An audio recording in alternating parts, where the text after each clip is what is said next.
আমাদেরই কোনো এক নায়িকা যদি জেল পর্যন্ত গিয়েও এসে বিয়ে বাচ্চা কাচ্চা সবই হয়ে যায়। আমাকে কিছু মানুষ আছে যারা আমাকে অনেক পছন্দ করে, আমি মেসেঞ্জারে দেখি 100টা আসে নিশ্চয়ই 2-3টা অবশ্যই রিয়েল হওয়ার কথা। এর মধ্যে কিছু থাকে না, মানুষ একটু পাগলা প্রেমিকা, আবার কিছু আছে কিন্তু ভুয়া মেসেজও দেয় এই টাইপের।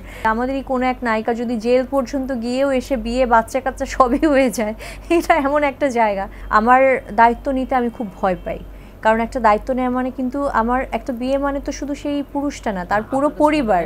তার মায়ের দায়িত্ব আমাকে নিতে হবে না, তার বাবার দায়িত্ব নিতে হবে না, তার 3 বেলার খাবার সে ঠিক মতো খাচ্ছে কিনা সেই দায়িত্ব আমার হবে না, তার সে যে শার্টটা পরে বাহিরে যাবে সেটা আয়রন করা আছে কিনা ঠিকঠাক মতো সেটার দায়িত্ব আমার হবে না। আমার উপর অনেক দায়িত্ব, তো আমি বিয়ে শাদী নিয়ে চিন্তা করছি না। চিন্তা করলে হয়তো বা হতো। আমি স্পষ্ট করে বলি, আমার প্রেম বিয়ে নিয়ে কোনো আগ্রহ এই মুহূর্তে নেই। আমি এটা নিয়ে ভাবিই না। মানে আমার লাইফে এই মুহূর্তে কাউকে দরকার বা কারোর সাথে আমি কথা বলবো, একটা মানুষের সাথে যে আমি প্রতিদিন রেগুলার কথা বলবো, সেটাও আমার লাইফে আসলে হয়। সো ইউ নেভার নো, মানে এগুলো নিয়ে চিন্তা করার আসলে কিছু নেই। আল্লাহ তাআলা যখন লিখে রাখবেন, যার সাথে লিখে রাখবেন, যখন হবে যেভাবে হবে সেভাবেই হবে। সব থেকে মজার ব্যাপার, আমাকে কিছু মানুষ আছে যারা আমাকে অনেক পছন্দ করে, আমি মেসেঞ্জারে দেখি যে আমি তোমার ফ্যামিলিতে অন্তত আসতে চাই, একটু কথা বলে রাখতে চাই। আমি জানি তুমি প্রেম বিয়েতে রাজি না, বাট যখন রাজি হবে তখন কথা বলে মানে তখনকার জন্য।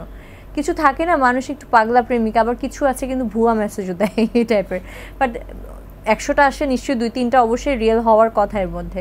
তো এরকম আসে যে তুমি অসংখ্যবার বলেছো, বাট সামহাও তারপর আমি ট্রাই করি বা আমি পছন্দ করি। তো এইগুলো তো আসবেই, কিন্তু মানে আসলে রেকর্ড থাকলেও কিছু করার নেই। আমি আসলেই চাই না।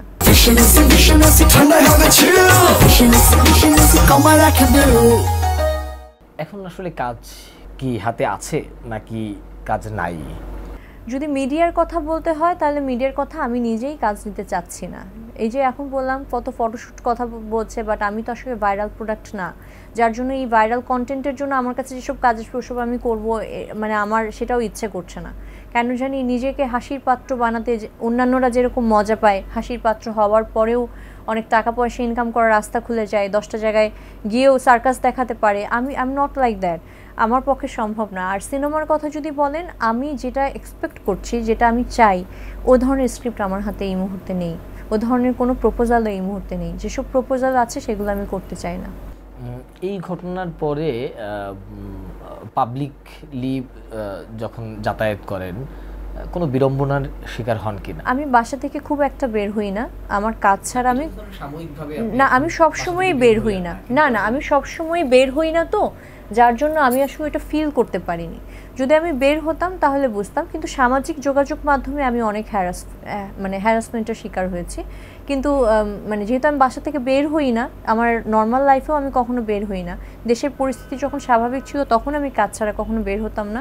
সো আমার আসলে পাবলিকের সাথে ইন্টারাকশনটা খুব কম, এই জন্যই আমি ঠিক জানি না।